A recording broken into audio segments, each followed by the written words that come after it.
नमस्कार प्रिय छात्रों, स्वागत है आपका अपनी ही YouTube channel supreme online classes पर। जैसा कि प्रश्न क्रमांक 3 तक हम लोग देख चुके हैं। अगला प्रश्न जैसा कि आपको प्रश्न स्क्रीन पे दिखाई दे रहा है, मैं एक बार प्रश्न को पढ़ ले रहा हूं, जिनमें बोला गया है यूक्लिड विभाजन प्रमेय का प्रयोग करके दर्शाइए कि किसी धनात्मक पूर्णांक का वर्ग किसी पूर्णांक m के लिए 3m या 3m+1 के रूप का होता है। नीचे संकेत भी दिया गया है, बताया गया है यह मान लीजिए x कोई धनात्मक पूर्णांक है, तब यह 3q या 3q+1 या 3q+2 के रूप में लिखा जा सकता है। इनमें से प्रत्येक का वर्ग कीजिए और दर्शाइए कि इन वर्गों को 3m या 3m+1 के रूप में लिखा जा सकता है। चलिए तो इस प्रश्न को हल कर ले रहे हैं। यहाँ हम मान लेंगे, माना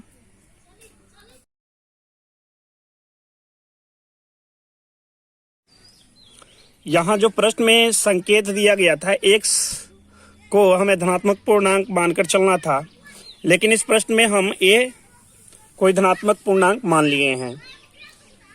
चलिए आगे की ओर बढ़ते हैं।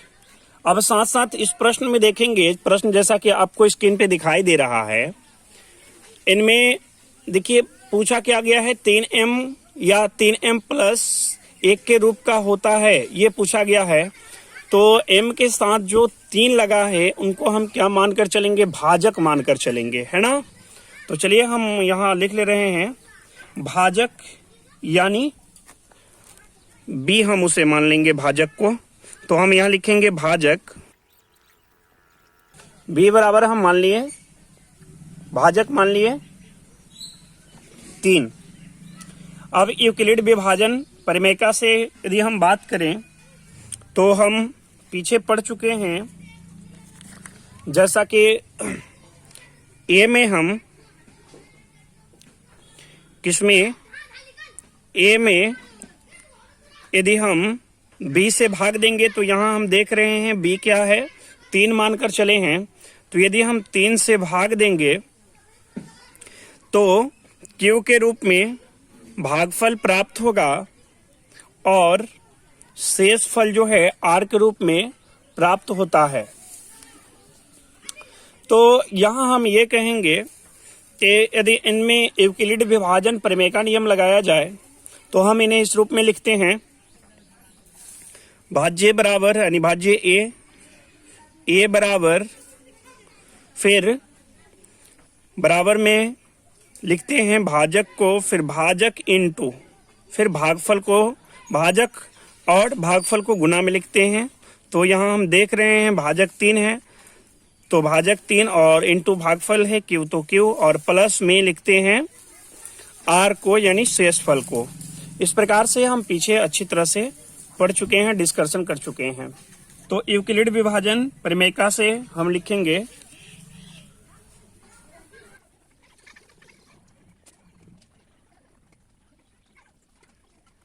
तो यूक्लिड विभाजन प्रमेय से हम लिखेंगे a बराबर, अभी देखें ये पीछे भी पढ़ चुके हैं, a बराबर a बराबर 3q प्लस r, हम ये लिख सकते हैं। अब यहाँ यदि r की संभव मान की बात की जाए, देखिए अब इनको ध्यान से समझेंगे। अब r की यदि संभव मान की बात की जाए तो r का जो संभव मान हो सकता है वो क्या हो सकता है, तो हमेशा ही ये देख रहे हैं r शेषफल है, तो हमेशा ही शेषफल भाजक से छोटा होता है। तो भाजक देखेंगे यहाँ कितना है, तो भाजक देख रहे हैं 3 है, तो 3 से छोटा होगा, क्या होगा, 0, 1, 2 हो सकता है, 0, 1, 2 हो सकता है। चूंकि यहाँ हम देख रहे हैं भाजक कितना है, भाजक 3 है, तो हमेशा ही शेषफल जो होता है भाजक से छोटा होता है। तो r का जो संभव मान निकलेगा वो क्या निकलेगा, 0, 1, 2 निकल सकता है। तो चलिए हम यहाँ लिख ले रहे हैं, तो यहाँ हम लिखेंगे r के संभव मान,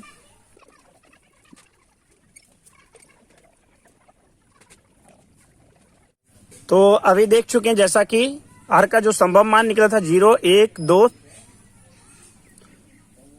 तो यहाँ हम लिख चुके हैं, यहाँ r का संभावित मान 0, 1, 2 होगा। चलिए आगे की ओर बढ़ते हैं। अब लिखेंगे स्थिति 1 से, या केस 1 भी लिख सकते हैं, स्थिति 1। तो यहाँ हम स्थिति 1 में आर का जो मान लेकर चलेंगे 0 लेकर चलेंगे। चलिए तो यहाँ हम आगे हल करते हैं। तो यहाँ हम स्थिति 1 में लिखेंगे जब r बराबर 0 हो तो,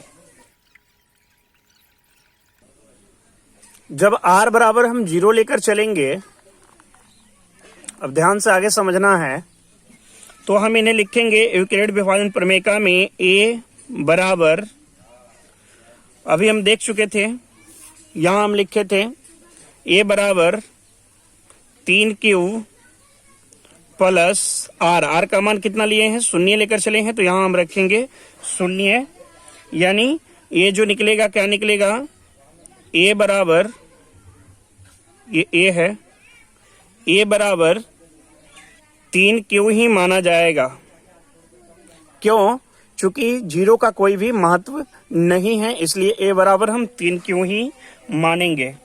अब इनमें बोला क्या गया है प्रश्न में, प्रश्न एक बार मैं दिखा रहा हूं स्क्रीन पे, एक बार प्रश्न आप पढ़िए तो ही आपको ज्यादा समझ में आएगा। देखिए इस प्रश्न में क्या बोला गया है, इस प्रश्न में बोला गया है यूक्लिड विभाजन प्रमेय का प्रयोग करके दर्शाइए कि किसी धनात्मक पूर्णांकों का वर्ग बोला है इस प्रश्न में आपसे, इसलिए आपको ध्यान रखना है कि इन दोनों का जो है, दोनों तरफ हम क्या कर लेंगे, वर्ग कर लेंगे। चलिए तो दोनों तरफ हम वर्ग कर ले रहे हैं, ये हो जाएगा a का वर्ग, दोनों तरफ क्या कर लेंगे, वर्ग कर लेंगे, a का वर्ग कर लेंगे और 3q का भी वर्ग कर लेंगे। बात समझे? क्योंकि ये प्रश्न में ही वर्ग बोला गया था, इसलिए दोनों तरफ हम क्या कर लेंगे, वर्ग कर लेंगे। 3 गुना 3 करेंगे तो 3 तिया 9, और q गुना q करेंगे तो q का क्या हो जाएगा, वर्ग हो जाएगा। इतना तक मेरे ख्याल से कि समझ में आ रहा होगा। किसी को प्रॉब्लम हो तो बताएंगे मुझे कमेंट करके। चलिए तो इन्हें हम लिख सकते हैं, देखिए इनमें 9 को हम लिख सकते हैं 3 गुना 3 q का वर्ग लिख सकते हैं, यानी यहां से ध्यान देंगे, यहां पे ध्यान देंगे। अब हम इन्हें कह सकते हैं कि 3 को जो है क्या मान लेनी है, 3m मान लेनी है। क्या मान लेनी है, 3m। ये 3 को जो है क्या मान लेनी है, 3m मान लेनी है, और इसको जो है m के बराबर मान लेना है। ये जो ब्रैकेट में देख रहे हैं 3q का वर्ग, इसको m के बराबर मान लेना है। जहां लिख लेंगे, जहां m बराबर 3q का वर्ग, ये निकल आएगा। तो हम लिखेंगे स्थिति 2 से, स्थिति 2 से ध्यान से देखेंगे, जब r का मान, अब हम क्या लेकर चलेंगे, अभी हम देखें जब r का मान 0 हो तो, यानी r का मान 0 लिए थे तो 3m निकल चुका है। अब हम देखेंगे, अब r का जो मान लेंगे वो क्या लेंगे, r का मान 1 लेकर चलेंगे। तो लिख लेंगे नीचे जब r बराबर 1 हो तो, चलिए यहां हम लिखेंगे r का मान हम 1 लेकर चलें तो यूक्लिड विभाजन प्रमेय में हम लिखेंगे a बराबर, अभी देख चुके थे, a बराबर 3q, देखें अभी लिखे थे ना इस प्रकार से, a बराबर 3q प्लस r। तो r का यहाँ पे प्लस में r का मान रखना है, तो r का मान क्या लिए हैं, 1 लिए हैं, तो यहाँ पे हम रखेंगे 1। अब फिर हम क्या करेंगे, दोनों का वर्ग कर लेंगे। क्या करेंगे, दोनों का वर्ग कर लेंगे।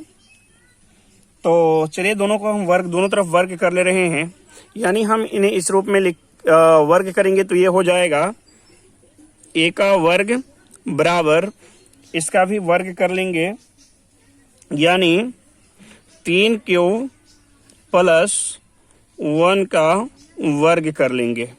अब देखा जाए, यहाँ पे ध्यान से देखेंगे कि ये देख रहे हैं 3q प्लस 1 का वर्ग है, यानी यहाँ पे हम कौन सा फॉर्मूला लगाएंगे, तो यहाँ पे एक a प्लस v का होल स्क्वायर का फॉर्मूला लगा देंगे, है ना। ए प्लस बी का होल स्क्वायर का फॉर्मूला आपको पता है, ये क्या होता है, ए प्लस बी का होल स्क्वायर का फॉर्मूला। ये पढ़े हैं आप, बचपन से ही पढ़ते हुए आ रहे हैं।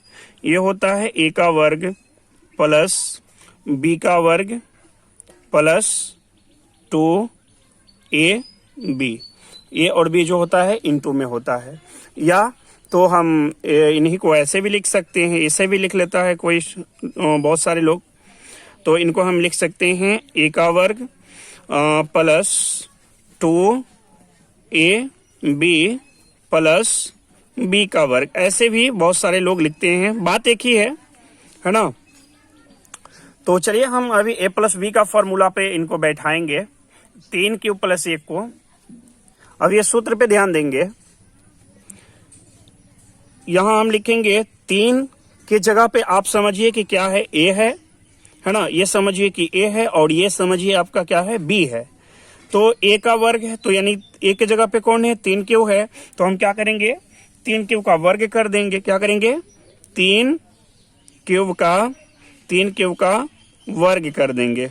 फिर प्लस है तो प्लस और फिर 2ab, पहले 2 है तो 2 लिख लीजिए। फिर इनटू में लिखेंगे, क्यों, क्योंकि 2 के साथ ए और बी जो है क्या चीज में है, इनटू में है, यानी गुना में है। तो ए और बी को हम क्या चीज में रखेंगे, यहाँ गुना में रखेंगे। तो 2 का 2 और इनटू ए की जगह पे देखेंगे कितना है, तो ए की जगह देख रहे हैं 3 है, इसलिए गुना में रखेंगे 3। फिर इनटू क्या है, बी है, तो बी का मान देख रहे हैं 1 है, तो गुना में रखेंगे 1। फिर आ जाएगा प्लस, देख रहे हैं प्लस है तो प्लस। फिर बी के जगह, बी के स्थान पे हम देखेंगे क्या है, 1 है, तो बी का वर्ग है, तो हम 1 का क्या कर लेंगे, वर्ग कर लेंगे। यहां तक मेरे ख्याल से समझ में आ रहा है, किसी को प्रॉब्लम नहीं होगा, या जिन्हें प्रॉब्लम हो वो बता सकते हैं कमेंट्स करके कमेंट बॉक्स में। चलिए आगे बढ़ते हैं। अभी देख चुके थे इतना निकला था, यानी 3 का वर्ग है, तो हम यदि इनको लिखें तो ये क्या निकलेगा, ध्यान से देखेंगे। अभी इतना निकला था, मैं दिखाने के लिए इसको रखा हूं ताकि आप समझ सकते हैं। क्या निकला था, 3 का वर्ग है, यही निकला था, 3 का वर्ग प्लस 2 इंटू 3 इंटू 1 प्लस 1 का वर्ग, यही निकला था। तो यहाँ पे हम लिखेंगे 3 गुना 3 करेंगे, और फिर क्यू गुना क्यू करेंगे तो क्यू का वर्ग हो जाएगा, और 3 तिया 9 और क्यू का वर्ग प्लस है तो प्लस। फिर 3 गुना 3 करेंगे, 3 गुना 2 करेंगे तो कितना हो जाएगा, 3 दूना 6, और फिर क्यू से गुना करेंगे तो ये हो जाएगा 6 क्यू, क्यों, और 1 से फिर यदि 6 क्यू को गुना करेंगे तो ये 6 क्यू ही मानी जाएगी। फिर प्लस है तो प्लस, और 1 पे वर्ग है तो 1 गुना 1 करेंगे तो ये क्या आ जाएगा, 1 आ जाएगा, यानी इसको हल करेंगे तो आपका इतना निकलेगा। तो आगे देखिए, 3m + 1 लाना है, इसलिए यहां हम इन दोनों में देखेंगे क्या कॉमन करेंगे, इन दोनों में 3 का कॉमन कर लेंगे। तो 3 का कॉमन करेंगे तो ये आ जाएगा 3, और यहां रहेगा 3 तिया 9, यानी 3q का वर्ग रहेगा, प्लस है तो प्लस, फिर इनमें 3 दूना 6, यानी 2 बार में 2q रहेगा, और ये प्लस में 1 का 1 रहेगा। अब फिर आगे, अब इनमें 3m + 1 को हम 3m को क्या मान लेंगे, 3 को हम 3m + 1 मान लेंगे। इधर जो दिखाई दे रहा प्लस में 1 है तो 1, और इसको हम m के बराबर मान लेंगे, जहां m बराबर 3q + 2 है।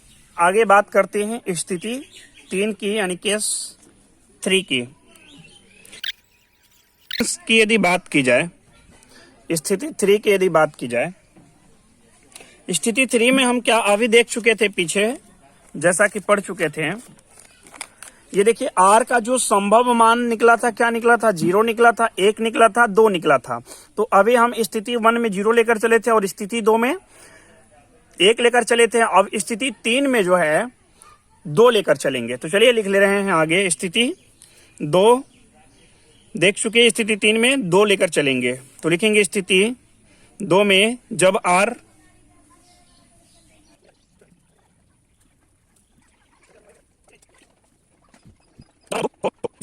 तो अभी हम देख चुके थे कि आर का जो मान देखे थे, यानी यूक्लिड विभाजन प्रमेय में हम इस रूप में लिखेंगे, ए बराबर 3Q प्लस आर के रूप में लिखेंगे। तो यहां हम लिखेंगे ए बराबर 3Q और प्लस आर लिखते हैं। तो आर के जगह पे अभी हम आर का संभव मान क्या लेकर चले हैं, आर का जो मान लेकर चले हैं 2 लेकर चले हैं। तो यहाँ पे हम 2 रखेंगे, क्या रखेंगे, प्लस में 2 रखेंगे। बात समझ में आ रहा है? चलिए, जहां पर भी आपको प्रॉब्लम हो तो आप कमेंट बॉक्स में कमेंट्स करें। चलिए आगे की ओर बढ़ते हैं। अब देखेंगे ध्यान से, फिर इसका भी सेम उसी तरह से हम वर्ग कर लेंगे, यानी ए का वर्ग कर लेंगे और फिर इनका भी वर्ग कर लेंगे। 3Q प्लस 2 का भी क्या कर लेंगे, वर्ग कर लेंगे। बात समझे? चलिए, तो अब देखा जाए तो इनमें भी फिर पहले जैसा ही दिखाई दे रहा है, यानी ए प्लस बी का फॉर्मूला इनमें भी हमें लगानी है। बात समझ रहे हैं? इनमें भी हमें ए प्लस बी का ही फॉर्मूला लगानी है। अभी हम लोगों ने देखा था कि ए प्लस बी का फॉर्मूला है ना, तो ए प्लस बी का फॉर्मूला पे ही इनको बैठानी है ना। देखिए, इनमें भी ये समझिए कि ए के जगह पे क्या है, 3Q है और बी के जगह पे 2 है। तो चलिए ए प्लस बी का फॉर्मूला पे हम इनको रखते हैं। तो ये हो जाएगा ए का वर्ग, यानी ये हो जाएगा 3Q का वर्ग। समझ रहे हैं? क्योंकि एक ये हम 3Q को माने हैं तो ए का वर्ग है, तो इस पे वर्ग लगा देंगे, प्लस है तो प्लस, और फिर 2AB है तो 2 का 2 रख लीजिए, और गुना में, क्यों, यहाँ जो देख रहे हैं ए और बी जो है 2 के साथ मल्टीप्लाई में है, गुना में है, तो गुना में ए और बी का मान रखेंगे। तो ए का मान 3Q ए मान कर चले हैं और बी माने हैं 2, तो यहाँ हम गुना में रखेंगे 3Q। क्या रखेंगे? 3Q। फिर इनटू, फिर बी के जगह पे देखिए बी कितना माने हैं, 2 माने हैं, तो यहाँ हम रखेंगे 2 गुना में, फिर प्लस है तो प्लस, फिर आगे यदि बात की जाए तो बी का वर्ग है, तो बी का वर्ग, बी क्या माने हैं, यहाँ देखिए बी हम 2 को मानकर चले हैं, तो 2 का हम क्या कर लेंगे, वर्ग कर लेंगे। चलिए, इतना तक में कि मेरे ख्याल से कि कोई प्रॉब्लम नहीं होगा। अब यदि बात की जाए, इनको आगे हल करें तो ये निकल आएगा 3 तिया 9 और Q गुना Q करेंगे तो क्या हो जाएगा, Q का वर्ग हो जाएगा। फिर यदि बात यहाँ प्लस है तो प्लस, फिर 3 से 2 को गुना करेंगे तो 3 दूना 6, और 6 को फिर 2 से गुना करेंगे तो 6 दूना 12, और Q है तो Q, यानी ये आ जाएगा 12Q। क्या आ जाएगा, 12Q। फिर प्लस है तो प्लस, और 2 पे वर्ग है तो 2 दूना 4। अब देखा जाए, इनको हम 4 को हम ऐसे भी लिख सकते हैं, 9Q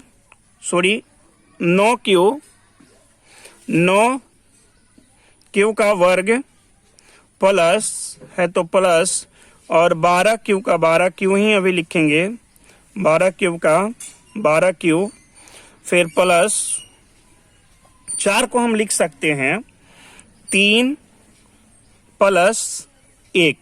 इस प्रकार से हम 4 को लिख सकते हैं। अब यहां पे अब देखनी है कि क्या कॉमन आ रहा है इसमें। देखिए क्या क्या कॉमन आ रहा है। तो यदि हम बात करें कॉमन की, तो इसमें कॉमन क्या आ रहा है, तो केवल 3 कॉमन आ रहा है। सभी में से हम क्या कॉमन कर लेंगे, 3 को कॉमन कर लेंगे। तो यहां हम 3 कॉमन करेंगे और ये आ जाएगा 3 तिया 9, यानी 3 तिया 9 3 बार में, और यहाँ Q का वर्ग है तो Q का वर्ग ही रहेगा। फिर प्लस है तो प्लस, और 12 4 तिया 12, यानी 4 बार में, 3 से डिवाइड हो जाएगा 4 बार में 12, यानी 4Q प्लस 3 का 3, और इधर बाहर में जो प्लस में 1 है इसको ऐसे बाहर में ही रखिए, है ना। अब 3M प्लस 1 को M मान लीजिए, क्या मान लीजिए, 3M, 3 और प्लस 1 को क्या मान लीजिए, M मान लीजिए। तो हम यहां लिखेंगे 3M प्लस 1, और जहां ये लिख लीजिए, जहां जहां m बराबर, ये सभी जितना भी ब्रैकेट में है कोष्टक में, इसको m मान लीजिए, m के बराबर। तो m के बराबर हम मान लेंगे इसको, यानी कि 3q का वर्ग प्लस 4q और प्लस 1, ये मान लीजिए, है ना। चलिए, तो इस प्रकार से यह हम अभी साबित कर चुके हैं, जैसा कि मैं एक बार फिर से आपको दिखाने का प्रयास कर रहा हूं। देखिए, स्थिति 3 से क्या निकला, 3m प्लस 1 निकल गया। आपसे यही पूछा गया था, प्रश्न आपको दिखाएंगे अभी लास्ट में। देखिए, पहला स्थिति में क्या निकला था, तो पहला स्थिति में निकला था 3m, निकला था ना। अभी देखिए, पहला स्थिति में 3m निकला था और प्रश्न में भी यही पूछा गया था। मैं फिर से एक बार प्रश्न को दिखाऊंगा। ये तो पहला स्थिति हो गया और दूसरी स्थिति सभी मैं दिखा रहा हूं। दूसरी स्थिति में देखिए निकला है 3m प्लस 1 निकला है, और तीसरी स्थिति में देखिए, तीसरी स्थिति में भी 3m प्लस 1 निकला है। तो हम ये कह सकते हैं, अब एक बार प्रश्न को देख लीजिए, क्या इस प्रकार से पूछा गया था आपसे प्रश्न। एक बार देख लीजिए, आपको स्क्रीन पे प्रश्न दिखाई दे रहा है, क्या इस प्रकार से आपसे पूछा गया था, तो कहेंगे आप कि हाँ सर, है ना। तो 3m या 3m प्लस 1 के रूप का होता है, तो हम कहेंगे हाँ। यानी नीचे में आप हिंदी कुछ इस प्रकार से लिख देंगे, जैसा कि मैं दिखा रहा हूं। एक बार नीचे जैसा कि लिखा हुआ दिखाई दे रहा है, देखिए नीचे लिख देंगे, अतः किसी धनात्मक पूर्णांक का वर्ग 3m या 3m प्लस 1 के रूप का होगा। इतनी बातें आप नीचे में लिख देंगे और इस प्रकार से यह प्रश्न पूरा होता है। तो आप